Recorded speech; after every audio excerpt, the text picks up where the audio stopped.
Hello everybody, thanks for coming to my class. I am Srinivas Adusumalli. In this class, we are going to learn some words that are abstract nouns, their meanings, not dictionary meanings, broader meanings of those words and how to use them in sentences. But before I begin the class, I need to clarify a small doubt asked by one of our students by name Suresh Kumar. He wanted to know the reason behind the inclusion of academic subjects like mathematics, physics, English, chemistry in the category of abstract nouns. So అతని doubt ఏంటంటే sir academic subjects అయినటువంటి maths, physics, English ఇవన్నీ ఉన్నాయి కదా, వీటిని మనము abstract నౌన్స్లో చేర్చడానికి ఏమైనా రీజన్ ఉందా? సో ఆ డౌట్ క్లియర్ చేసి మనం క్లాస్లోకి వెళ్దాము. ఏంటంటే అబ్స్ట్రాక్ట్ నౌన్స్ అనేవి కేవలం మనము ఆలోచన ద్వారా, మనసు ద్వారా మాత్రమే అవగాహన చేసుకోగలం. వాటిని మన సెన్సెస్ ద్వారా అవగాహన చేసుకోలేము. An abstract noun denotes some quality, state or action apart from anything possessing the quality, state or action అన్నమాట. అంటే ఏదైనా సరే ఒక క్వాలిటీ అయి ఉండొచ్చు, ఒక స్టేట్ అయి ఉండొచ్చు, ఒక యాక్షన్ అయి ఉండొచ్చు. ఇవి ఎవరికి వ్యక్తిగతంగా వారు కలిగి ఉండకూడదు. ఇవన్నీ జనరల్ ఐడియాస్. అటువంటి ఐడియాస్ని మనము అబ్స్ట్రాక్ట్ నౌన్స్ అంటాం. ఇందులో ఈ క్వాలిటీ చెప్పాను కదా, క్వాలిటీ కూడా ఎవరు పొంది ఉండకూడదు, పొసెస్ అయి ఉండకూడదు. క్వాలిటీకి ఎగ్జాంపుల్ చెప్పుకోవాలనుకుంటే ఆనెస్టీ, ఇంటెగ్రిటీ, తర్వాత కైండ్నెస్, జనరాసిటీ, బ్రేవరీ, కరేజ్, ఇవి క్వాలిటీస్ ఎవరు కలిగి ఉండకూడదు. ఇవి ఒక ఐడియాస్, ఇవి ఒక కాన్సెప్ట్స్. అదేవిధంగా క్వాలిటీ అయిపోయిన తర్వాత స్టేట్ అని చెప్పుకున్నాం. స్టేట్ అంటే ఏంటి? ఒక స్థితి.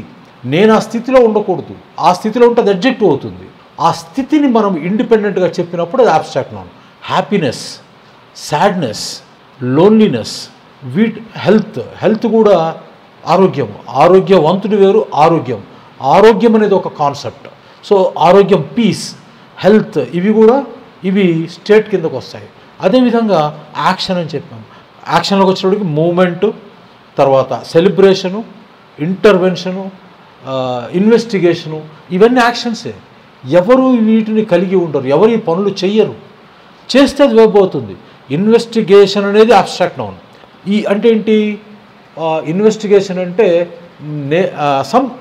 అంటే ఏమైనా తప్పులు జరిగినాయని చూడ్డాన్ని అని పరిశీలించడాన్ని ఇన్వెస్టిగేషన్ అంటాం. ఈ ఇన్వెస్టిగేషన్ పనిలోకి వెళ్తే అది వర్బ్ అయిపోతుంది. ఇన్వెస్టిగేట్ అది ఒక కాన్సెప్ట్, ఒక ఐడియాలోకి వస్తే ఇన్వెస్టిగేషన్. సో సెలబ్రేషన్ చేసుకుంటాం, కానీ సెలబ్రేషన్ ఏంటి? అదొక ఐడియా. అందుకనే సెలబ్రేషన్ కనుక నువ్వు పని చేస్తున్నావు అని చెప్తే అది సెలబ్రేట్ అవుతుంది. సో ఎవరు వీటిని కలిగి ఉండకూడదు. ఇవన్నీ ఒక ఐడియాస్. ఇటువంటి వాటిని మనము కలిగి ఉండకుండా వీటిని ఒక ఐడియాగా మనం భావించినప్పుడు దీన్ని మనము అబ్స్ట్రాక్ట్ నౌన్స్ అంటాం. ఇప్పుడు ఆ అబ్బాయి అడిగింది ఏంటంటే, లాస్ట్ క్లాస్లో నేనేం చెప్పానంటే, అకాడమిక్ సబ్జెక్ట్స్ అయినటువంటి maths, physics, chemistry, English, Telugu, Hindi, ఏదైనా సరే అకాడమిక్ సబ్జెక్ట్స్ని కూడా మనం అబ్స్ట్రాక్ట్ నౌన్స్ అని చెప్పాను. ఇక్కడ నేను ఇంకా డెప్త్లోకి వెళ్ళలేదు, ఎందుకంటే ఈ అకాడమిక్ సబ్జెక్ట్స్ ఉన్నాయి కదా, వీటిని మనము ప్రాపర్ నౌన్స్గా కూడా ఉపయోగిస్తాం కొన్ని సందర్భాల్లో అబ్స్ట్రాక్ట్ నౌన్స్గా ఉపయోగిస్తాం. ప్రాపర్ నౌన్స్కి ఎప్పుడు ఉపయోగిస్తాము? ప్రాపర్ నౌన్స్కి నేను ఎలా ఐడెంటిఫై చేయొచ్చు అని చెప్పాను. మీరు ఒక సెట్ తీసుకొని, మొన్న లాస్ట్ క్లాస్ చూసి ఉంటారు కదా, ఒక సెట్ తీసుకొని ఈ సెట్లో ఈ భూమి మీద ఉన్నటువంటి అన్ని సబ్జెక్ట్స్ అందులో పడేయండి. English, Telugu, Sanskrit, Urdu, maths, physics, chemistry అన్నీ ఉన్నాయన్ని, కామర్స్, ఎకనామిక్స్ అన్నీ పడేయండి. So this is a set of subjects. ఇందులో మీరు ఒక సబ్జెక్ట్ని పట్టుకుంటే ప్రాపర్ నౌన్ అవుతుంది కదా. అలా కాకుండా ఒక సబ్జెక్టు చెప్పేటటువంటి వైడర్ ఫీల్డ్ ఆఫ్ నాలెడ్జ్ని కనుక మనం చెప్పదలుచుకుంటే దాన్ని ఒక ఐడియా, అదొక ఫీల్డ్ ఆఫ్ నాలెడ్జ్గా భావించినప్పుడు అది అబ్స్ట్రాక్ట్ నౌన్. సబ్జెక్టుగా మీరు స్పెసిఫిక్గా ఒక సబ్జెక్ట్ గురించి మాట్లాడుతున్నారు అంటే అది వచ్చేసి ప్రాపర్ నౌన్.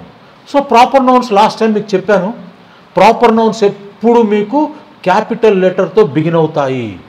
ఇక్కడ చూడండి, academic subjects are treated as proper nouns when they refer to specific disciplines. So అవి అకాడమిక్ సబ్జెక్ట్స్ స్పెసిఫిక్ డిసిప్లిన్స్గా మనము స్పెసిఫిక్ సబ్జెక్ట్స్గా మనం పేర్కొన్నప్పుడు అవి ప్రాపర్ నౌన్స్. అంటే ఇక్కడ ఎగ్జాంపుల్ ఏమి ఇచ్చానంటే, I studied mathematics and physics during college. నేను కాలేజ్ రోజుల్లో, కాలేజీలో ఇంటర్మీడియట్లో నేను ఎంపీసీ చదువుకున్నాను. సో ఎంపీసీ చదువుకున్నాను, మ్యాథమెటిక్స్, ఫిజిక్స్ అండ్ కెమిస్ట్రీ. నేను ఎప్పుడు కెమిస్ట్రీకి నాకు పెద్దగా రాదు, అంత ఇంట్రెస్ట్లో చూపించలేదు కాబట్టి ఇక్కడ నేను మ్యాథ్స్, ఫిజిక్స్ అని రాశాను. ఏం రాశాను? I studied mathematics and physics during college. ఇక్కడ మ్యాథమెటిక్స్ అనేది నేను ఒక స్పెసిఫిక్ సబ్జెక్ట్ చదివాను, ఫిజిక్స్ అనేది ఒక స్పెసిఫిక్ సబ్జెక్ట్ చదివాను.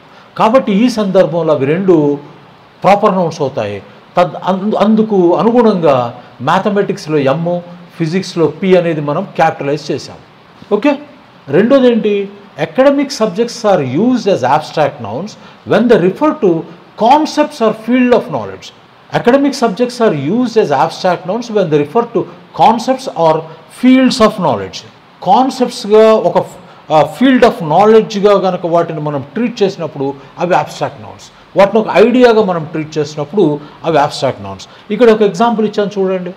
టు బికమ్ ఎ పైలట్ కావాలంటే one should have thorough knowledge in mathematics and physics. To become a pilot one should have thorough knowledge in mathematics and physics. ఇక్కడ mathematics, ఫిజిక్స్లో small letters రాసాను, ఇక్కడ capital letters రాయము. ఎందుకంటే మన సెంటెన్స్కి అర్థం ఏంటి? పైలట్గా career తీసుకోవాలనుకుంటే ఎవరైనా సరే వారికి మ్యాథ్స్, ఫిజిక్స్ రంగాలలో పరిపూర్ణమైనటువంటి సబ్జెక్ట్ నాలెడ్జ్ ఉండాలి. గమనించారు ఇక్కడ?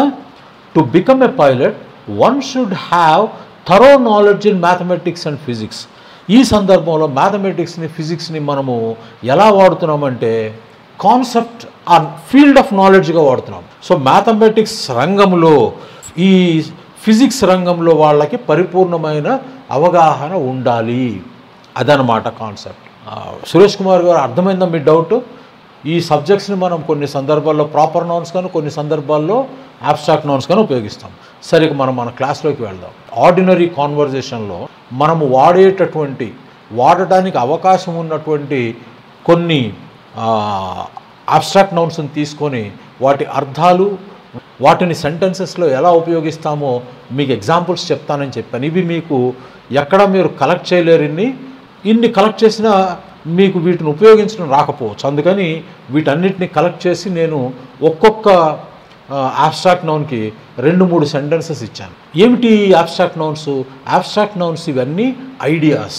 సో ఇవి ఎక్స్ప్లెయిన్ చేసే సందర్భంలో నేను కొంత మీకు ఎలాబొరేట్గా చెప్పాల్సిన అవసరం రావచ్చు. కాబట్టి కొంచెం ఓపికగా వినండి. ఇందులో నేను చాలా సెంటెన్సెస్ మీరు మీ అనుభవంలో ఉపయోగించుకోవచ్చు. మాట్లాడడానికి కాదు, మీ జీవితం, మీ లైఫ్ లీడ్ చేయడానికి ఈ సెంటెన్సెస్లో ఉన్న ఫిలాసఫీని మీరు ఇంబైబ్ చేసుకొని మీరు మీ లైఫ్ను కూడా మార్చుకునేటటువంటి, అంటే అంత గొప్ప సెంటెన్సెస్ అని కాదు, నాకు తోచిన విధంగా నేను సెంటెన్సెస్ రాశాను. సో అవి మీరు చక్కగా ఉపయోగపెట్టుకొని చాలా సెంటెన్సెస్ మీరు గమనించండి. అవి మీరు అన్వయించుకోవటానికి, మీ నడవడికలో అన్వయించుకోవటానికి బాగుంటాయి అని నేను అనుకుంటున్నాను. సరే, అన్వయించుకోకపోయినా అన్వయించుకున్నా అది మీ డిస్క్రిప్షను. బట్ చూడండి, సెంటెన్సెస్ కొంచెం ఎలాబొరేట్గా ఉంటుంది. పేషెన్స్తో వినండి. మీకు ఇవి ఎక్కడా దొరకవు. ఇలా రాసే ఓపిక కూడా ఈ రోజుల్లో ఎవరికి లేదు. ఇక మనం కొన్ని అబ్స్ట్రాక్ట్ నౌన్స్ తీసుకొని వాటిని సెంటెన్సెస్లో ఎలా ఉపయోగిస్తామో నేర్చుకుందాం. అందులో మొదటిది సక్సెస్. ఈ సక్సెస్ అనే పదానికి మీకు నేను మీనింగ్ ఇవ్వటం లేదు, ఎందుకంటే అందరికీ తెలుసు కాబట్టి. సో సెంటెన్స్లో వాడేసాను డైరెక్ట్గా. The road to success is often filled with challenges and setbacks. The road to success is often filled with challenges and setbacks. There is no concept of free lunch on this earth. భూమి మీద మనకి ఏది ఆయాచితంగా లభించదు. Success అనే దానికోసం మనం పాటుపడాలి. పైగా ఆ సక్సెస్ అనే మార్గం, ఆ సక్సెస్ పొందటానికి మనం ప్రయాణించే మార్గము, it is not a bed of roses. It will be full of thorns, challenges, setbacks. అన్ని ఎదురు దెబ్బలు తగులుతుంటాయి. ఛాలెంజెస్ ఎదుర్కోవాల్సి వస్తుంది, అంటే సవాళ్ళు ఎదుర్కోవాల్సి వస్తుంది. చాలాసార్లు మన వల్ల కాదేమో అనేటటువంటి భయం కూడా ఏర్పడుతుంది. చాలా సెట్బ్యాక్స్ అంటే అవరోధాలు ఏర్పడతాయి, వాటిని ఇంపెడిమెంట్స్ అంటాం. సో ఇన్నిటిని దాటుకొని మనం వెళితే అప్పుడు ఆ సక్సెస్ అనే ఫ్రూట్ని మనం పొందుతాం. కాబట్టి sentence the road to success is often filled with challenges and setbacks. So ఎవరైతే ఈ ఛాలెంజెస్ని సెట్బ్యాక్స్ని ఎదుర్కోగలరో, అంటే కొంతమంది చికెన్ హార్టెడ్ పీపుల్ ఉంటారు, అంటే కోడి గుండె, ఏమాత్రము సెట్బ్యాక్ ఎదురైనా కూడా తట్టుకోలేరు. అటువంటి వాళ్ళకి సక్సెస్ అనేది ఎప్పుడు సుదూర తీరానే ఉంటుంది కానీ వారికి దొరకదు. ఎందుకంటే life it self is full of challenges అండి. మనం ఏమనుకుంటామంటే కొంత లైఫ్ మనకి ఒక ఛాలెంజ్ విసరగానే, ఒక సవాలు విసరగానే మనము అతలాకుతలం అయిపోతాం. కానీ తెలుసుకోవాల్సింది ఏంటంటే challenges are what make life interesting. ఇంకా అంతే కదా, challenges are what make life interesting and overcoming them is what makes life meaningful. ఇది ఆల్ఫ్రెడ్ ఆడ్లర్ అని, Freud, Carl Jung, Alfred Adler అని what life could mean to యూలో రాస్తాడు ఈ విషయం. What life could mean to you, వీళ్ళ ముగ్గురిని ట్రయంవరేట్ of transcendental psychology అని చెప్తారు. సైకియాట్రీలో వాళ్ళు రారాజులు, Freud, Sigmund Freud, Carl Jung, Alfred Adler. ఈ ఆల్ఫ్రెడ్ ఆడ్లర్ రాసినటువంటి పుస్తకము what life could mean to you. So అందులో రాస్తాడు challenges are what make life interesting. లైఫ్కి ఇంకా ఛాలెంజెస్ లేకపోతే ఇంట్రెస్ట్ ఏముంటుందండి, చప్పగా ఉంటుంది. అండ్ ఓవర్కమింగ్ దెమ్, ఆ ఛాలెంజ్ విసిరినప్పుడు మనం ఆ ఛాలెంజ్ని ఎవరు విసురుతారు? ప్రకృతి విసురుతుంది మనకి. ఆ ఛాలెంజ్ని ఓవర్కమ్ చేసినప్పుడు మీనింగ్ఫుల్, లైఫ్కి అదే అర్థము. ఛాలెంజెస్ ఎదుర్కోవాలి, వాటిని ఓవర్కమ్ చేయాలి, అదనమాట. అంటే challenges are what make life interesting and overcoming them is what makes life meaningful. అది గుర్తెరిగితే ఏ కష్టం వచ్చినా మనము తట్టుకొని నిలబడతాము, గమ్యం కోసం ప్రయాణం చేస్తాం. So success, the road to success is often filled with challenges and setbacks. అదేవిధంగా success is the achievement of desired goals and aspirations. Success అంటే ఏంటండి? నీవు కోరుకున్నటువంటి గోల్స్ని అచీవ్ చేయటమే సక్సెస్. నీ ఆస్పిరేషన్స్, నీ ఆశయాలని, నువ్వు కోరుకున్నటువంటి గోల్స్ని సాధించటమే అచీవ్మెంట్, సక్సెస్ అంటే. ఇక్కడ మూడో సెంటెన్స్ చూడండి, success is a relative term. ఇది నాకు చాలా ఇష్టమైంది పదం. రిలేటివ్ అంటే నాకు బాగా ఇష్టం, ఎందుకంటే relative is always subjective, objective. మళ్ళీ మీరు ప్రొనౌన్స్లోకి వెళ్ళకండి, సబ్జెక్టివ్ కేసు, ఆబ్జెక్టివ్ కేసు అని. ఇక్కడ సబ్జెక్టివ్, ఆబ్జెక్టివ్ అంటే అర్థం ఏంటంటే ఏదైనా ఒక కాన్సెప్ట్ని మీరు ఒక 100 మందిని అడిగితే, ఒక కాన్సెప్ట్ 100 మందిని అడిగితే 100 మంది 100 రకాలైన ఆన్సర్లు చెప్తారు. That is subjective case. మీరు ఒక కాన్సెప్ట్, ఒక క్వశ్చన్ 100 మందిని అడిగితే 100 మంది ఒకే ఆన్సర్ చెప్పగలిగితే అది ఆబ్జెక్టివ్ కేస్. అర్థమైంది కదా? ఇప్పుడు సూర్యుడు ఎటువైపు ఉదయిస్తాడని మీరు 1,000,000 మందిని అడగండి, 1,000,000 మంది ఒకే ఆన్సర్ చెప్తారు, తూర్పున ఉదయిస్తాడు అని. ఇది ఆబ్జెక్టివ్ క్వశ్చన్, దాని ఆన్సర్ కూడా ఆబ్జెక్టివ్ ఉంటుంది. ఇక్కడ మనిషిని బట్టి ఆన్సర్ మారదు.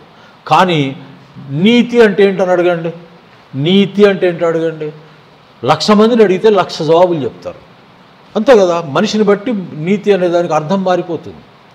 కాబట్టి అది సబ్జెక్టివ్. అదేవిధంగా ఈ సబ్జెక్టివ్ అనేది మారుతుంది కదా.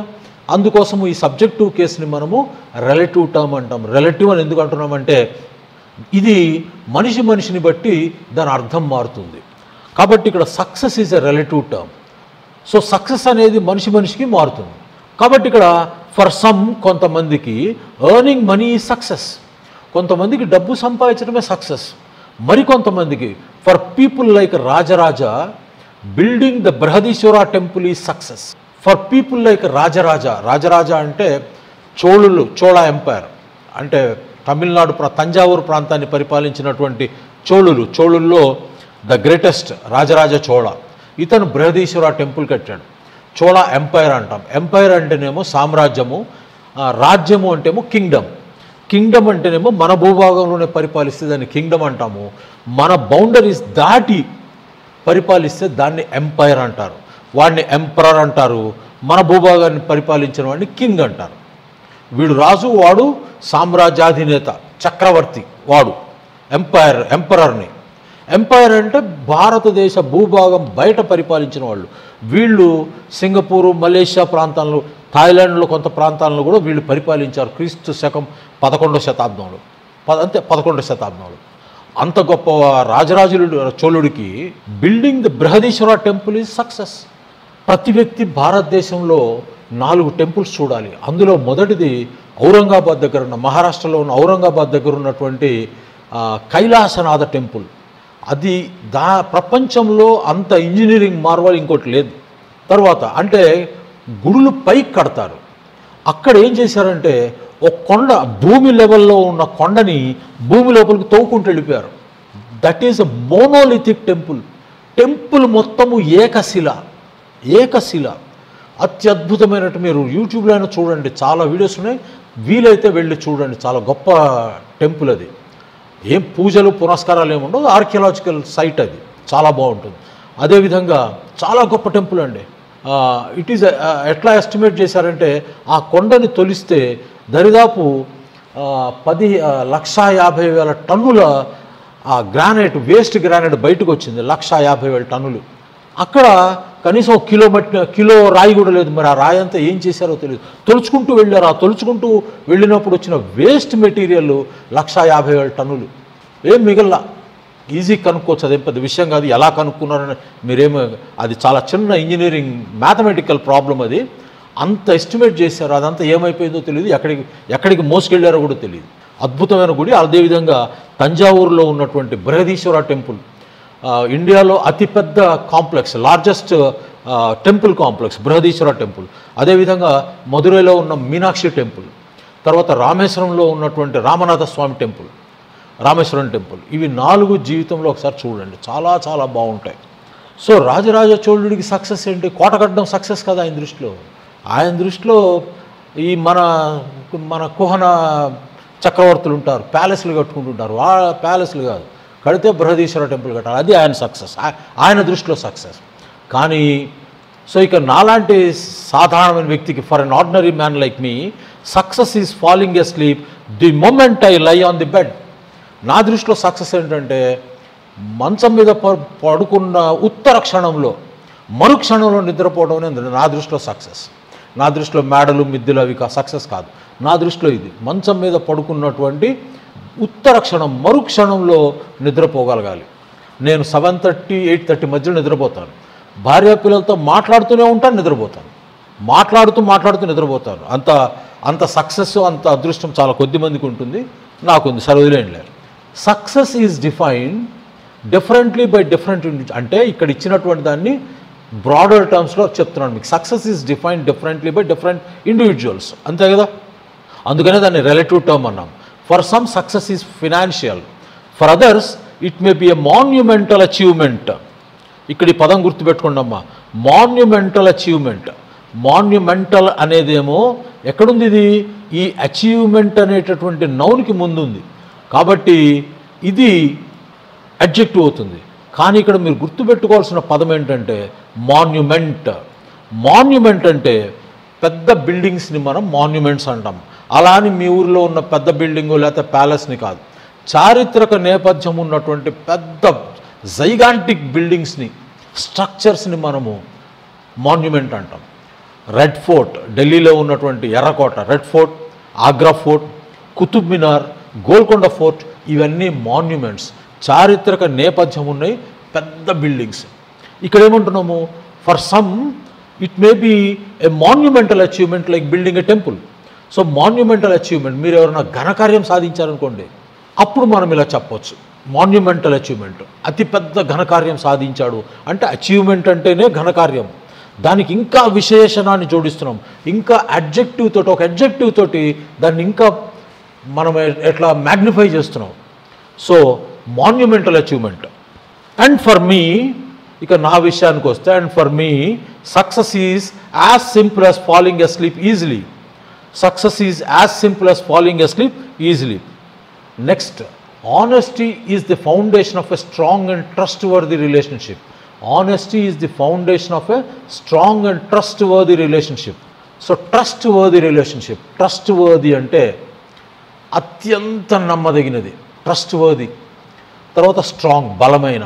అంటే ఏదైనా ఒక రిలేషన్షిప్ అత్యంత నమ్మదగినది. అంటే వారి మధ్య పరస్పరమైనటువంటి అవగాహన, వారి మధ్య బంధం ఎటువంటిదంటే మనం ఆ ఇద్దరి మధ్యనో, రెండు గ్రూపుల మధ్యనో మనము ఎన్ని చెప్పినా, వాళ్ళ మీద వీళ్ళకి, వీళ్ళ మీద వాళ్ళకి మనం ఎన్ని చెప్పినా వాళ్ళ మధ్యలో ఉన్నటువంటి ఆ ట్రస్ట్ వర్దినెస్ మళ్ళీ అబ్స్ట్రాక్ట్ నౌన్, ఆ ట్రస్ట్ వర్దినెస్ పోదు. అంత బలీయంగా ఉంటుంది వాళ్ళ మధ్య బంధం అనేది. ఇంత బంధం ఏర్పడడానికి, అంటే ఇంత ట్రస్ట్ వర్దినెస్తో ఇంత బలమైన బంధం ఏర్పడడానికి ఫౌండేషన్ ఏముండాలి? ఎక్కడైనా సరే ఫౌండేషన్ ఏముండాలి? ఆనెస్టీ ఉండాలి. పొరపాటును కూడా మీరు కూడా మీకంటూ ఒక క్యారెక్టర్, మీకంటూ ఒక సొసైటీ గుర్తుపెట్టుకోండి. ప్రతి మనిషికి ఒక బ్యాడ్జ్ తగిలిస్తుంది. ఇక వాడు చచ్చిపోయే వరకు ఆ బ్యాడ్జ్ తోటే బతకాలి. వాడు మంచివాడు, వీడు చెడ్డవాడు, సొసైటీ చాలా ఈజీగా వేసేస్తుంది. కాబట్టి సొసైటీలో మీరు మంచివాడు అనేటటువంటి బ్యాడ్జ్ కనుక లేదనుకోండి, అది ఉంటే ఇక దాన్ని మీకు ఇంకా ఎదురుండదు. అలా కాకుండా సొసైటీలో మీ మీద బ్యాడ్ అనేటటువంటి ఒక ముద్ర పడిందంటే, ఒక బ్యాడ్జ్ తగిలిచ్చారంటే మీ జీవితంలో ఇక ఆ బ్యాడ్జ్ని తొలగించుకోవటం అనేది చాలా కష్టం. అందుకే character is better kept than recovered అంటారు. Character is better kept than recovered. Character అనేది ఒక రోజులో 2 రోజుల్లో బిల్డప్ అయ్యేది కాదు. Over a period of time, ఒక 10 సంవత్సరాలు 20 సంవత్సరాలు నువ్వు క్యారెక్టర్ని బిల్డప్ చేసుకుంటావు. పిల్లలైనా పెద్దోళ్ళైనా సరే ఆ బిల్డప్ చేసుకునే క్రమంలో ఒక క్యారెక్టర్ అంటూ మనకు వస్తుంది. దాన్ని నిలబెట్టుకోవడం చాలా ఈజీ. ఒకసారి ఆ క్యారెక్టర్ని పోగొట్టుకొని మళ్ళీ తిరిగి పొందటం కంటే, మళ్ళీ దాన్ని కోల్పోయిన దాన్ని పొందడం కంటే ఉన్నటువంటి క్యారెక్టర్ని మెయింటైన్ చేసుకోవడం చాలా easy. Character is better kept than recovered. So మీకు మంచి ఇది రావాలి అంటే పొరపాటును కూడా అబద్ధం అనేది ఆడకండి. నా జీవితంలో నేను పొరపాటును కూడా అబద్ధం ఆడను. No never. ఉరిదీస్తారేమన్నా చిన్న మనమేమి దేశాన్ని ముంచేసే పనులేం చేయం కదా. చిన్న తప్పులు చేస్తాం, దానికి మనకి అబద్ధాలు చెప్పాల్సిన పని ఏంటి? మనం చేసే తప్పులకి ఎవరు ఉరి తీయరు, మరి అబద్ధం ఎందుకు చెప్పాలి? పిల్లల్లో అవి నేర్పాలండి. అబద్ధం చెప్పకూడదు అనేది నేర్పాలి అంటే ముందు మనం అబద్ధాలు చెప్పడం మానేయాలి. మనం నిజాయితీగా ఉండాలి.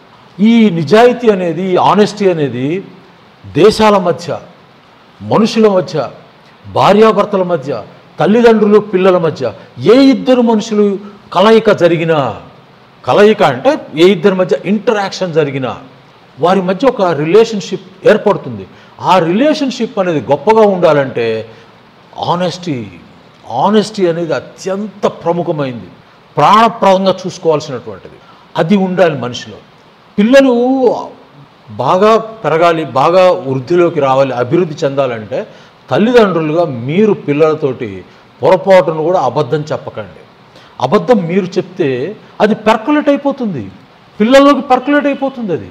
కాబట్టి పిల్లలతో ఎప్పుడూ అబద్ధాలు చెప్పకండి. పిల్లలకి మీకు మధ్యలో ఒక స్ట్రాంగ్ బంధం ఉండాలి. ఇంత ఎక్కువసేపు ఎందుకు చెప్తున్నానంటే, మీకు పిల్లలు కష్టాన్ని సుఖాన్ని చిన్నప్పుడు వదిలేసండి. ఇంటర్మీడియట్ 10th క్లాస్ ఇంటర్మీడియట్ వచ్చిన తర్వాత పిల్లలు చిన్న కష్టం, చిన్న బాధ అయినా సరే, చిన్న సంతోషమైనా సరే పరిగెత్తుకుంటూ వచ్చి మీకు కనుక మీ దగ్గర కనుక ఆ బాధని పంచుకున్నా, సంతోషాన్ని పంచుకున్నా, ఇంకా అబ్బాయిని వదిలేయండి. మీరు ఊహించినటువంటి ఉన్నతమైన స్థానానికి చేరతాడు. ఆ అబ్బాయి మీ దగ్గరకు వచ్చి కన్ఫెస్ కావాలంటే, మీ అబ్బాయి మీరైనా సరే, ఇప్పుడు నాది చూస్తున్నటువంటి విద్యార్థులైనా రేపైనా మీరు పేరెంట్స్ అవుతారు, లేదా మీ పేరెంట్స్తో అయినా, పేరెంట్స్కి ఆ విషయం తెలియని మీరైనా ఆనెస్ట్గా ఉండండి పేరెంట్స్ తోటి. పిల్లలు ఉన్న పేరెంట్స్ మాత్రము మీరు పిల్లల్ని ఉదయం 6 నుంచి రాత్రి 11 వరకు చదువులు చెప్పే స్కూల్స్ మంచివనే భావన వదిలేయండి. అది కాదు. పిల్లలు మీకే బాధ్యత లేనప్పుడు వాడెవడికో ఎలా ఉంటుందండి? పిల్లలతో క్వాలిటీ టైం మెయింటైన్ చేయండి. పిల్లల్ని మీరు ఎంత ప్రేమిస్తున్నారని నోటితో మీరు 1,00,000 సార్లు చెప్పండి, వాడు నమ్మడు. పిల్లవాడికి మీరు పడుతున్న శ్రమ, తపన, మీ యాక్షన్లో, వాడి మీద మీరు చూపించే ప్రేమ యాక్షన్లో చూపించండి. చిన్న యాక్షన్స్ చేయండి. దీనికోసం మీరేమి పెద్ద కార్లు కొనివ్వకండి, కొనివ్వకూడదు. అవి ప్రేమని పంచండి అన్కండిషనల్ లవ్. అక్కడ కూడా నువ్వు పరీక్ష పాస్ అవునానా నిన్ను ప్రేమిస్తాను కాదు. తక్కువ మార్కులు వచ్చినా ఎక్కువ, అసలు స్కూలింగ్కి సంబంధం లేదు మీ ప్రేమకి. అన్కండిషనల్ లవ్ ఉండాలి మీ లవ్లో. ప్రేమ ఉట్టి పడుతుండాలి, మీ యాక్షన్స్లో కనిపిస్తుండాలి. పిల్లవాడిని దగ్గర కూర్చోబెట్టుకోండి. ఎంతసేపటి స్కూల్కి పో, ట్యూషన్కి పో, ఆన్లైన్ ట్యూషన్లు పెట్టించుకో, నెవర్. అసలు మన చదువే చెత్త చదువు అండి. మన కరికులం పని డస్ట్బిన్లో వేయాల్సిన కరికులం మనది. మీరు చేయాల్సిన పని ఫస్ట్ స్కూల్లో ఆటలు ఆడుకునే ప్రదేశం ఉండే స్కూళ్ళలో చేర్చండి. ఆ అవకాశం లేదు. లేనప్పుడు ఏం చేయాలా? కనీసం మీరన్నా ప్రతి శని ఆదివారాలు బయటికి తీసుకెళ్ళండి. డబ్బు ఖర్చు పెట్టక్కర్లేదండి. మీరు మీ పిల్లలు కలిసి మీ ఇంటి పక్కన ఒక 4-5 వీధులు తిరిగి రండి. సాయంత్రం పూట, ఉదయం పూట వాకింగ్ అని తీసుకెళ్ళకండి. మళ్ళీ సరదాగా నడుచుకుంటూ అలా వెళ్తే ఒక 4-5 వీధులు సాయంత్రం పూట, ఉదయం పూట ప్రతి శనివారం ఆదివారం తిరగండి. క్వాలిటీ టైం స్పెండ్ చేయండి. వాళ్ళు ఎంతసేపు వాడు పిల్లడు ఎక్కువ చదివాడు, నీకు మార్కులు ఎందుకు రావడం లేదు, ఇట్లా పోక్ చేయకండి. పిల్లలు మొగ్గల్లాంటి వాళ్ళు. ఇవాళ కాకపోతే రేపైనా వాళ్ళు వికసిస్తారు. ఎప్పుడూ అతనికి స్పార్క్ వస్తుంది. స్పార్క్ వచ్చిన రోజు ఈ చెత్త చదువులని 4 సంవత్సరాలు చాలు. అది చాలా ఎక్కువ. ఐఏఎస్ కూడా పాస్ అవ్వచ్చు 4 సంవత్సరాలు చదివితే. కాబట్టి పిల్లల ప్రోగ్రెస్లో మీరు మెడల్ కాకండి, ఇంటర్ఫియర్ కాకండి. దాని అందరికీ అర్థమయ్యే పదం. అసిస్ట్ చేయండి. పోల్చకండి పిల్లల్ని. మీరు పోల్చుకోకండి. వాడికి కారు ఉంది నాకు లేదని పోల్చుకోవద్దు. హ్యాపీగా పిల్లలతో క్వాలిటీ టైం స్పెండ్ చేయండి. మీ యాక్షన్స్ పిల్లల మీద ఎక్కువ ప్రభావం చూపిస్తాయి. పుట్టినరోజుకి డబ్బులు ఇవ్వటం కాదు, గడపండి బయట. Quality time. బయటకు వెళ్ళండి. తీసుకెళ్ళగలిగితే వేరే ఊర్లు తీసుకెళ్ళండి. తీసుకెళ్ళకపోతే తిరగండి. పిల్లలతో ఎక్కువ టైం స్పెండ్ చేసినటువంటి, అంటే పేరెంట్స్ కనుక పిల్లలతో ఎక్కువ టైం స్పెండ్ చేస్తే, ఈ స్పెండ్ చేసే టైంలో చదువు గురించి మాట్లాడకండి. స్పెండ్ చేస్తే పిల్లలు అత్యద్భుతమైనటువంటి ప్రోగ్రెస్ సాధిస్తారు. వాళ్ళు బడ్స్ అండి. Let them blossom by themselves. ప్రకృతి చూసుకుంటుంది. ఆ మొగ్గలని వాటంతటా వికసించనివ్వండి. మీరు ఇంటర్ఫియర్ అయ్యి దాన్ని మెడల్ చేసి రొచ్చు చేయబాకండి. సో ఇదంతా ఎందుకు చెప్తున్నానంటే, ఎవరు మనం మనుషుల మధ్య ఇంటరాక్షన్, వాళ్ళ తల్లిదండ్రులకి, పిల్లలకి, భార్యకి, భర్తకి రిలేషన్ ఉందా అని చెప్పండి. సో ఈ రిలేషన్ పెంచడానికి ఫస్ట్ కావాల్సింది ఆనెస్టీ. ప్రతి ట్రాన్సాక్షన్లోనూ, మీ పిల్లలతో జరిగే ప్రతి ట్రాన్సాక్షన్, అంటే ప్రతి ఇంటరాక్షన్లోనూ ఆ నిజాయితీ ఉండాలి, ఆనెస్టీ ఉండాలి. ఇద్దరి మధ్య ఒక అన్కండిషనల్ లవ్ ఉండాలి. కండిషన్స్ పెట్టకండి మీ ప్రేమకి. అలా చెయ్యండి. 1 సంవత్సరంలో తెలుసుకుంటాడండి పిల్లవాడు. అసలు అంత టైం కూడా పట్టదు. మీరు అటెన్షన్ అసిస్ట్ చేయండి, ఇంటర్ఫియర్ కావద్దు. రెండింటికి చాలా తేడా ఉంది. అసిస్ట్ చేయండి. పిల్లలు పెరిగే క్రమంలో వారికి ఎటువంటి సౌకర్యాలు ఉంటే ఇంకా బాగుంటుందో అవి చెయ్యండి. అంతేగాని ఉదయం 6 నుంచి రాత్రి 8 వరకు ఆ స్కూల్లో పెడతారంటే అందులో చేరుస్తాము. ఇంకెవరో ఇడియట్ రాత్రి 10 వరకు పెడతారంటే వాడి దగ్గర చేర్పిస్తాం. అవి చేయకండి. సరే, ఇంత మాట్లాడుతున్నాను కాదు. ఆనెస్టీ అనేది చాలా గొప్ప క్వాలిటీ అండి. అది ఉండాలి మనిషికి. తర్వాత the teacher appreciated is honesty when he admitted to making a mistake. So అతను చిన్న మిస్టేక్ చేశాడు. అది అడ్మిటెడ్ అని వచ్చినప్పుడు ఎప్పుడు తర్వాత టు రావాలండి. Admitted to making a mistake. అతను తప్పు చేశానని టీచర్ గారితో చెప్తే టీచర్ గారు అతని నిజాయితీ అనండి, అతని మంచితనం, అతన్ని అప్రిషియేట్ చేశారు అని చెప్తాం. Next, knowledge is the gateway to success and personal growth. Knowledge is the gateway to success and personal growth. మీకు సక్సెస్ కావాలన్నా, పర్సనల్ గ్రోత్ కావాలన్నా ఏం కావాలా? విజ్ఞానం కావాలి. విజ్ఞానము అంటే ప్రపంచాన్ని తెలుసుకోవటం. ప్రపంచాన్ని ఎలా తెలుసుకుంటాము?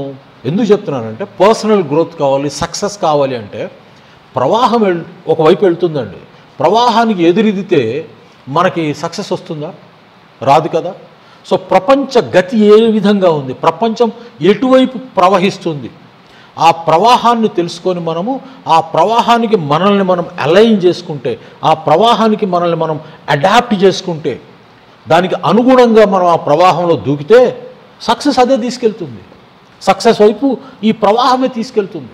మరి ఈ సమాజము, ఈ ప్రపంచం ఎటువైపు ప్రయాణిస్తుంది తెలుసుకోవాలంటే ఎలా?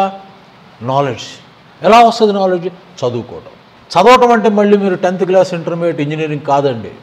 ప్రపంచానికి సంబంధించిన, ప్రపంచంలో సమాజం ఎటువంటి మార్పులు చెందుతుంది, ఆర్థిక వ్యవస్థ ఎటువైపు మలుపులు తిరుగుతుంది, ఈ ఆర్థిక వ్యవస్థలో మనకు జరిగే నష్టాలు ఏమిటి, మనం ఎటువంటి జాగ్రత్తలు తీసుకోవాలి, రూపాయి విలువ రోజు రోజుకి పడిపోతుంది, మన దగ్గర రూపాయలు పెట్టుకుంటే వీటి విలువ సంవత్సరంలో 20% పడిపోతుంది. అంటే వాళ్ళ మీ దగ్గర 100 రూపాయలు ఉందంటే వచ్చే సంవత్సరం దాని విలువ 80 రూపాయలు. అంటే దాన్ని ఇన్ఫ్లేషన్ అంటాం. ఈ రోజు మీరు 100 రూపాయలు పెట్టుకున్న వస్తువు వచ్చే సంవత్సరం 120 రూపాయలకు పెట్టి కొనుక్కోవాల్సి వస్తుంది. డబ్బు విలువ పడిపోతుంది. మరి ఏం చేయాలి? మన దగ్గర ఉన్న డబ్బుని ఎక్కడ దాచుకోవాలి? అంటే 20% పడుతుందంటే మీకు మీ డబ్బు విలువ పెరగాలంటే 20% కంటే ఎక్కువ రాబడి వచ్చే దగ్గర మీరు డబ్బులను దాచుకోవాలి. ఎట్లా? ఏం సాధ్యం? ఇదంతా మరి తెలుసుకోవటం ఎకనామిక్స్. ఇంట్లో కూర్చుంటే ఉపయోగం లేదు. ఇవన్నీ ఎలా తెలుస్తాయి? ఎకానమీ తీయండి, పుస్తకాలు బేసిక్స్ నుంచి చదవండి. ఇక్కడ హౌస్ వైఫ్సా తెలుగు వచ్చుగా చదవండి. ఇంటర్మీడియట్ తెలుగు మీడియం పుస్తకాలు తెచ్చుకోండి, చదవండి. అసలు ఎకనామిక్స్ అంటే ఏంటో చదవండి. చదివిన తర్వాత ప్రపంచం ఏం జరుగుతుందో చూడండి. ఇప్పుడు చూడండి, అమెరికాలో ట్రంప్ ప్రెసిడెంట్ అవుతున్నా అంటే ప్రపంచ దేశాలకి ప్యాంట్లు జారిపోతున్నాయి, తడిచిపోతున్నాయి ప్యాంట్లు. భారతదేశంలో మనం నిజంగా చాలా భయపడుతున్నారు ప్రజలు. మీకు తెలుసో తెలియదో, H1B వీసా మీద నానా రభస జరుగుతుంది. ఇప్పుడు మనకెందుకండి H1B వీసా అనుకుంటున్నారు మీరు? మీరేం చదివిస్తున్నారు? మీ పిల్లల్ని వాళ్ళ 190 మంది ఇంజనీరింగ్ చదివిస్తున్నారు. ఏం చేస్తున్నారు? వీళ్ళందరి ఉద్దేశం ఏంటి? అమెరికా పంపించాలి. మంచిదే కదా. మరి అమెరికా వాడు రాని అంటున్నాడు. H1B వీసా మీద అనేక రకమైన ఆంక్షలు పెట్టాలని ట్రంప్ యాజ్ ఇట్ ఈస్గా అతను H1B వీసాకు అనుకూలం. కానీ అతని సపోర్టర్స్లో చాలామంది ఇప్పుడు ట్రంప్ని విమర్శిస్తున్నారు. H1B వీసాని తీసేయమంటున్నారు. తీసేయటమంటే చాలా ఆంక్షలు పెట్టమంటున్నారు. అవి పెడితే మన పిల్లలకు అమెరికాలో ఇప్పుడున్న వాళ్ళకి దిక్కు లేదు. మన పిల్లలకు అమెరికా గేట్లు పర్మనెంట్గా మూసివేయబడతాయి. మరి మనం ఏం చేయాలి మన పిల్లల్ని? అది కదా, దానికి అనుగుణంగా మనం మన పిల్లల్ని చదివించుకోవాలి కదా. గుడ్డెద్దు చేరబడ్డట్టు అందరూ ఇంజనీరింగ్ చదువుతున్నారు, మన పిల్లల్ని కూడా ఇంజనీరింగ్ చదివించి ఏం చేయాలి? అది నేను అంటుంది. Knowledge is the gateway to success and personal growth. Knowledge ఎక్కడి నుంచి వస్తుంది? చదివితే వస్తుంది, చదవాలా. ఈ నాలెడ్జ్ చాలా మీకు మనము ఎంత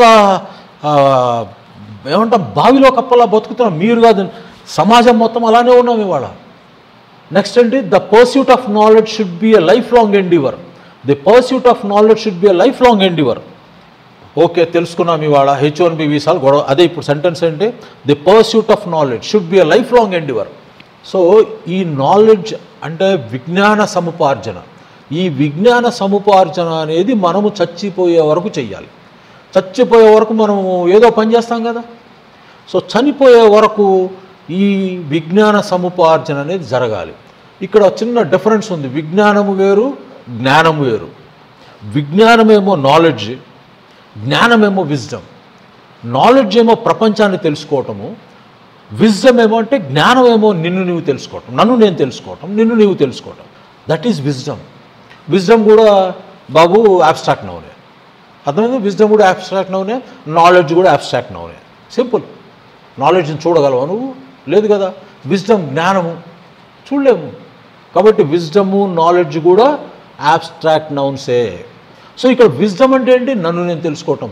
సోక్రటీస్ శిష్యుడు ప్లాటో అథెన్స్లో అకాడమీ అని స్థాపిస్తాడు. అంటే ఫిలాసఫీని టీచ్ చేయడానికి అకాడమీ అని స్థాపించి దానిపైన బోర్డు కడతాడు.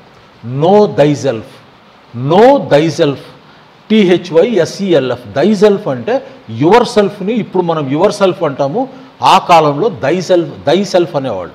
నో దైసెల్ఫ్ అంటే నిన్ను నీవు తెలుసుకోవటమే జ్ఞానం అంటే. అదేంటి? Perpetual introspection. ప్రతిరోజు మనల్ని మనం క్వశ్చన్ చేసుకోవటం. ఎవ్రీడే, ఎవ్రీ మూమెంట్ ఏం చేస్తున్నారు ఏంటని మిమ్మల్ని మీరు క్వశ్చన్ చేసుకుంటే ఏం జరుగుతుంది? డెవలప్మెంట్ వస్తుంది. మన తప్పుల్ని మనం సరి చేసుకుంటాం. తప్పులు అంటే ఇక్కడ మీరు పెద్ద పెద్ద ఊహించుకోకండి.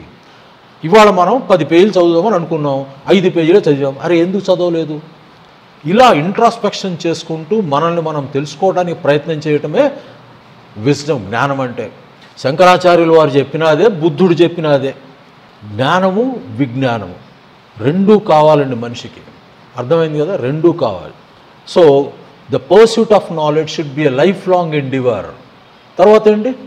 Happiness is the key to living a fulfilling life. అంతే కదా? Happiness is the key to living a fulfilling life. Fulfilling life అంటే ఏంటండి? పరిపూర్ణమైన జీవితం గడపాలి అంటే దానికి తాళం ఏంటి? సంతోషము. సంతోషం అనేది ఇక్కడ మళ్ళీ మీరు బయట నుంచి మెటీరియల్ థింగ్స్ నుంచి మనకి రాదండి. Happiness should come from within, not without. Within అంటే నీలో నుంచి రావాలి. హ్యాపీనెస్ అనేది ఈ మెటీరియల్ థింగ్స్ నుంచి కారు కొనుక్కుంటేనో ఇల్లు కొనుక్కుంటేనో రాదండి. అవన్నీ ephemeral pleasures. Ephemeral. EPHEMERAL, ephemeral pleasures, క్షణికానందాలు. క్షణికమైన సౌకర్యాలు కలిగిస్తే అవి ఆనందాన్ని కలిగించవు. నీకెప్పుడు ఎటర్నల్ బ్లిస్ కావాలి. బ్లిస్ అంటే ఒక రకమైనటువంటి అత్యున్నతమైనటువంటి హ్యాపీనెస్ని బ్లిస్ అంటాం. ఆ స్థాయికి వెళ్ళగలగాలి మనం. ఆ స్థాయికి చేరాలంటే, ఆ స్థాయి పరిపూర్ణమైనటువంటి జీవితాన్ని గడిపాలంటే ఆ స్థాయిలో ఉండాలి మనం. సో హ్యాపీనెస్ ఉండాలి. హ్యాపీనెస్ ఎక్కడి నుంచి వస్తుంది? మనసులో నుంచి రావాలి, నీలో నుంచి రావాలి. అందుకనే I find happiness in simple things. I find happiness in simple things. So happiness అనేది మీరు ఎప్పుడు పెద్దవాటి కోసం పెట్టుకుంటే అవి మనకెటు రావు. అవి రాకపోగా మనకి ఒక మానసిక అశాంతి. సపోజ్ ఎవరు నా కజిన్ ఒక పెద్ద మేడ కట్టాడు, నేను కట్టగలనా? కట్టలేను, కానీ నేను దాన్ని కోరుకుంటాను. దాంతో ఏమవుతుంది? మనకి అశాంతి మొదలవుతుంది. అశాంతి పెరిగితే డిప్రెషన్లోకి వెళ్తాం, డిప్రెషన్ పెరిగితే పిచ్చోడు అంటారు. కాబట్టి మనము పోల్చుకోవద్దు. రెండవది, find happiness in simple things. మంచి నిద్రపోయావు రాత్రి, హ్యాపీగా ఉండు. మంచి నిద్రపోయానండి, అదే సంతోషం ఇస్తుంది. చిన్న చిన్నవి, చిన్న చిన్న ప్లెజర్స్, చిన్న చిన్న వాటిని అనుభవిస్తుంటే నీ హ్యాపీనెస్ అనేది, నీ బ్యాంకులో చాలా ఇన్సిడెంట్స్ పెరుగుతాయి. కారు కొంటే జీవితంలో ఒకసారి కొంటావు, అది ఆనందాన్ని ఇస్తుందా? ఎటర్నల్గా ఇవ్వదు. అదేవిధంగా చిన్న చిన్న విషయాల్లో నువ్వు సంతోషపడుతూ ఉంటే నీ బ్యాంకులో రోజుకు ₹1 అందులో వేస్తున్నావు. వేస్తే కొంతకాలానికి బ్యాంక్ ఇంత పెద్దదవుతుంది, నీ సంతోషం అనేది ఇంత పెద్దదవుతుంది. అక్కడికి వెళ్ళిన తర్వాత నువ్వు హ్యాపీగా ఉంటావు. అంత బ్యాంక్ నీ దగ్గర ఉంటుంది, నీ మనసు ఎప్పుడు సంతోషంగా ఉంటుంది. కాబట్టి మెటీరియల్ థింగ్స్ కింద పడకండి. రెండవది, బేసిక్గా ఈ హ్యాపీనెస్ అంటే ఎక్కడొస్తుందంటే మనకు అశాంతి మన ఎబిలిటీస్కి, మన కోరికలకి, మన డిజైర్స్కి. ఎబిలిటీస్కి డిజైర్స్కి మధ్య ఉండే గ్యాప్ ఉంది చూసారా? ఈ గ్యాప్ ఎంత ఎక్కువ ఉంటే మనకంత అశాంతి, మానసికమైన రుగ్మతలు ప్రారంభమవుతాయి. మన ఎబిలిటీస్, మన కోరికలు. ఎబిలిటీస్ ఏమో మనకి ఈ స్థాయిలో ఉంటే మనకి ఈ కోరికలు ఈ స్థాయిలో ఉంటాయి. ఈ రెండు మ్యాచ్ అవుతాయి, అవ్వో. ఏంటి దాని తద్వారా వచ్చే రిజల్ట్ ఏంటి? మానసిక రోగం, డిప్రెషను, ఇక అన్ని రకాల వచ్చేస్తాయి. కాబట్టి అంటే తెలుగులో చెప్పుకోవాలంటే ఆశలకి అర్హతలకి మధ్య ఉన్నటువంటి ఈ గ్యాపే మానసిక అశాంతి, మానసిక రుగ్మతలు. అర్హతలకి ఆశలకి ఉండే వ్యత్యాసమే అన్ని మానసిక రోగాలకు కారణం. ఈ గ్యాప్ తగ్గించుకోండి. మీ అర్హతలైనా పెంచుకోండి, మీ కోరికలను తగ్గించుకోండి. రెండు మ్యాచ్ చేయండి. ఎస్, ఈ కోరిక ఉంటుంది, తప్పులేదు. మరి అంటప్పుడు మీ అర్హత పెంచండి. అది చెయ్యం మనం. అర్హత ఇక్కడే ఉంటుంది, కోరిక ఇక్కడే ఉంటుంది. దీన్ని పొందాలని చూస్తాం, దీన్ని పెంచం. ఎట్లా సాధ్యం? చెప్పే కదా, ప్రకృతిలో give something, take something. There is no concept of free lunch. నువ్వు కష్టపడు, నువ్వు సాధించు. మనం కష్టపడడానికి ఇష్టపడం. ఎంతసేపుడికి కోరికలు తీర్చుకోవాలి. ఎట్లా తీరుతాయండి? అశాంతి. ఇది కాకుండా నాకు ఫిలసాఫికల్గా ఆలోచిస్తే నాకేమనిపిస్తుందంటే, man is a cursed being. మనిషి శాపగ్రస్తుడు. ఎందుకంటే ఇన్ని చెప్పా కదా, నేను సంతోషంగా ఉంటా అనుకున్నారా? అఫ్కోర్స్ నేను చాలా ట్రై చేస్తున్నాను. ఈ మధ్య ఒక 7-8 ఇయర్స్ నుంచి నేను ఆ స్టేజ్ వైపు వెళ్తున్నాను. బట్ చాలా నా జీవితం అశాంతి ఇలానే గడిచిపోయింది.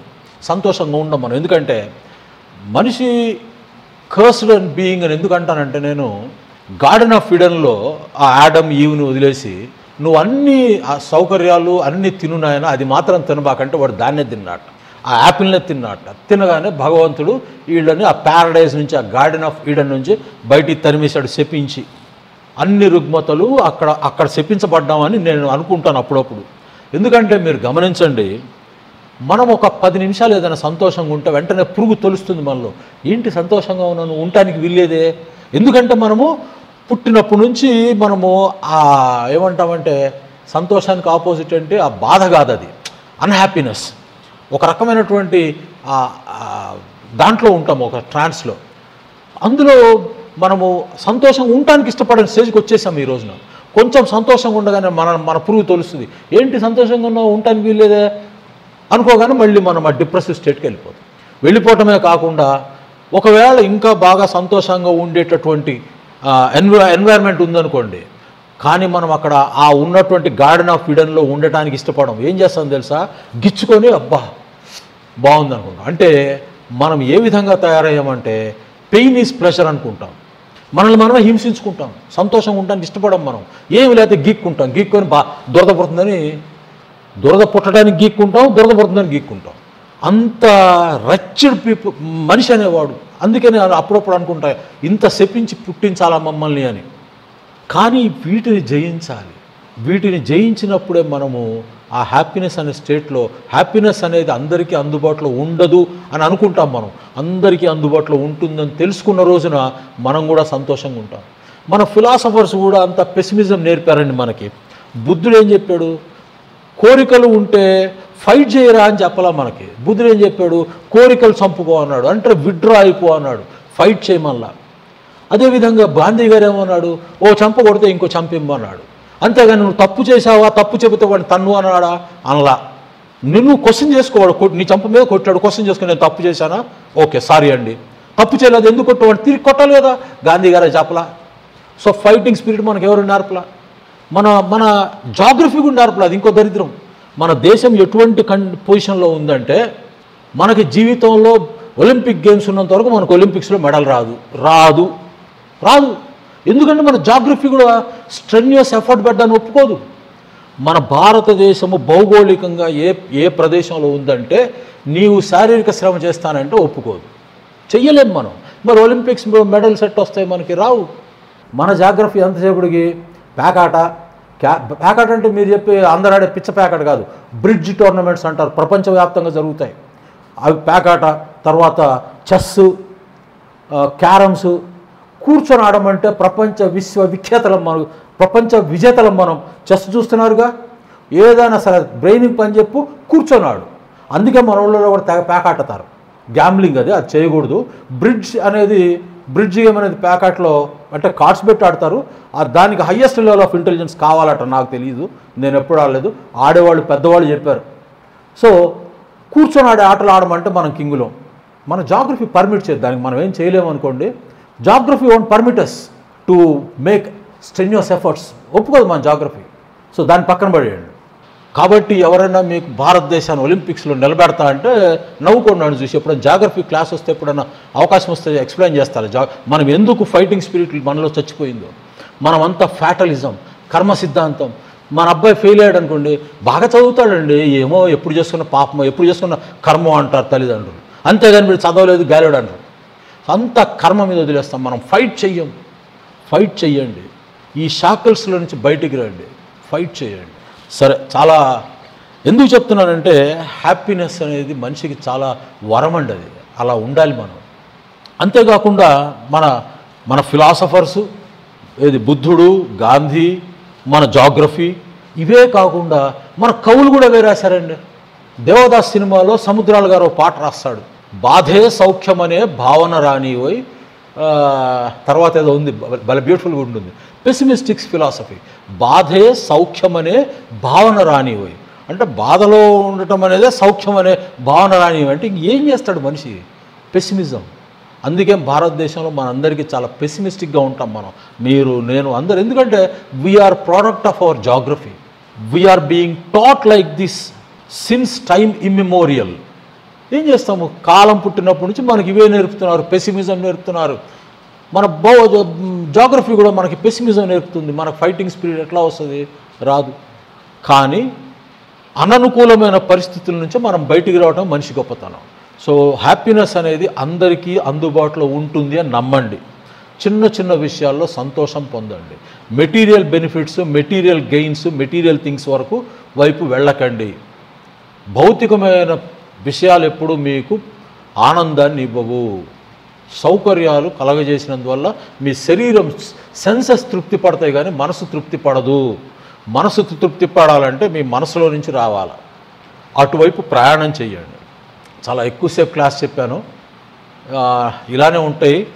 ఇలా వద్దు సార్ మాకు వరుసను క్లాసులు చెప్పండి అంటే ఎగ్జాంపుల్స్ చెప్పేసి వెళ్ళిపోతాను.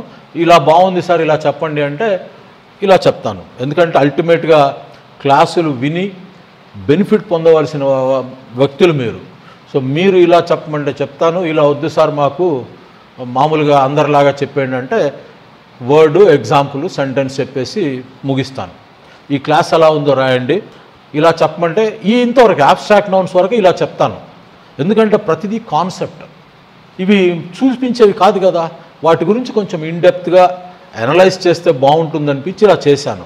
ఇలా వద్దు సార్ మాకంటే చక్కగా మిగతా అందరిలాగానే క్లాసులు చెప్తాను. ఈ క్లాస్ ఎలా ఉందో చెప్పండి. నెక్స్ట్ క్లాస్లో కలుద్దాం. అప్పటివరకు టేక్ కేర్. Bye bye.